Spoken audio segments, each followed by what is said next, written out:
This is Jeffrey Aaron reporting tonight from Miami International Airport, where the 10th Air Cargo Americas is taking place from November 4th to 6th, 2009. I was speaking to Jack Boisen, who's here at Air Cargo Americas.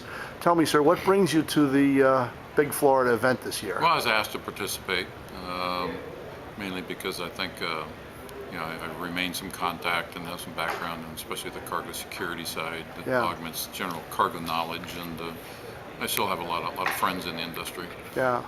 So it's a challenge, and knowing that Ed Kelly would be out here, and we're about to go through this evolution again of 100%, which I've been involved in quite a bit. So it was a good experience to get back involved, because I took kind of a hiatus after I retired and built a house. Yeah. Built the house by yourself? Well, my design. We had a good contractor, but there's not an architect to say what he meant by this and all. Sure. So I underestimated the time involved there by about 300%, but it turned out beautiful, and we're beyond happy. And, energy efficient, sir? Oh yeah. The water heat is solar, 150 degrees. Wow. Got a good clear well that runs on a high energy pump, and on and on. More insulation than you would believe.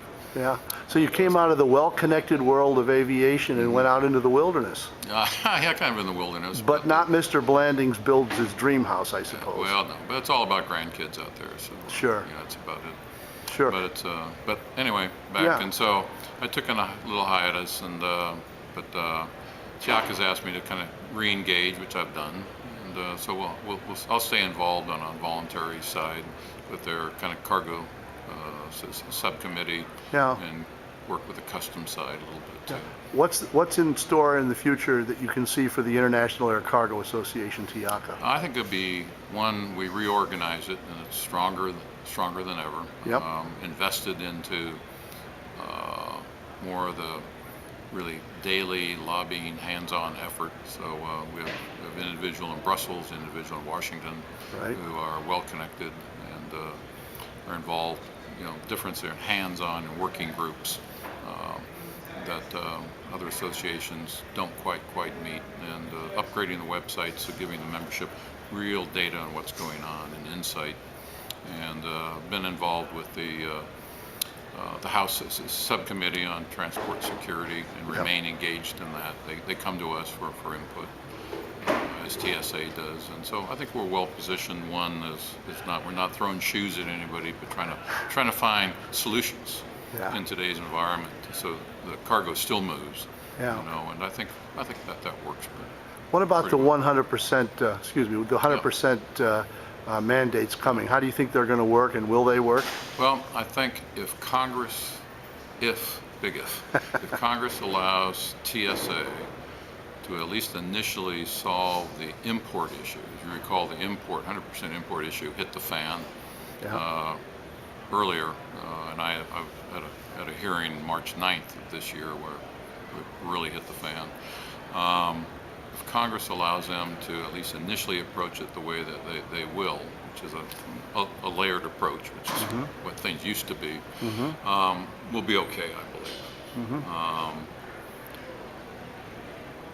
And ICAO is supporting the effort in that area, so I think we'll see more global standards in the future in that area, which will certainly help out.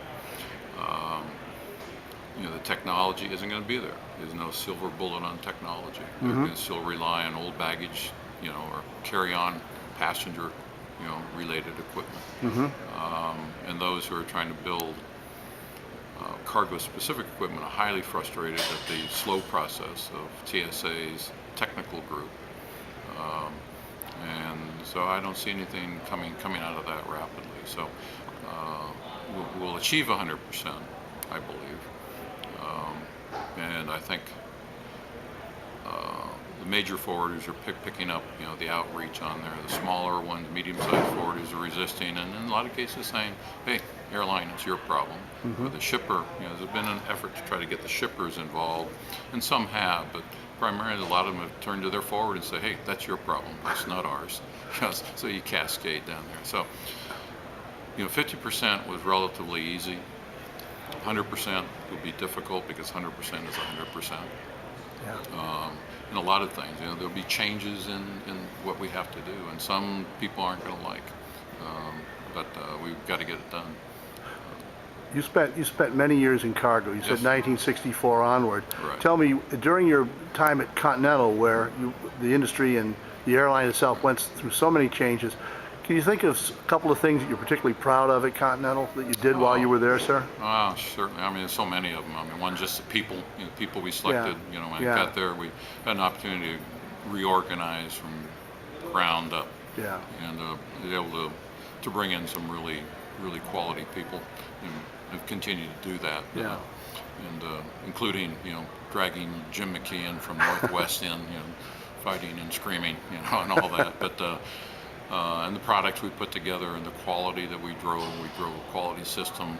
And people ask us, why haven't we gotten involved with Cargo 2000 yet? Well, our current quality system far exceeds Quality 2000 initiatives, and doesn't mean that eventually Continental will make the change, but right now, to spend $35,000 to $50,000 to reduce your quality isn't a good decision. But we've done great. No looking back.